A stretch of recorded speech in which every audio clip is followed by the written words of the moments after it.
تو ان کے بچوں کو پہلا سبق کیا پڑھایا جاتا ہے کہ تمہارا سب سے بڑا دشمن کون ہے؟ مسلمان. اس کو جب ان کو بتایا جاتا ہے کہ مسلمان کو مارنا ثواب، وہی چیزیں پھر انہوں نے بعد میں اپنے چیلے چپیٹوں کو سکھائی نا.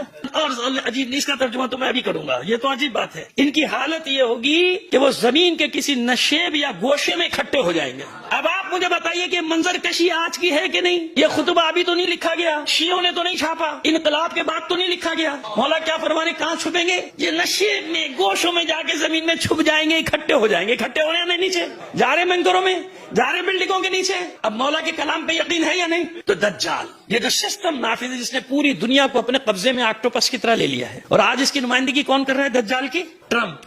وہ کہہ رہا ہے نا کہ میرے پاس زندگی ہے، میرے پاس موت ہے. یہ روز کہہ رہا ہے، روز اللہ اس کے منہ سے یہ جملے نکلوا رہا ہے.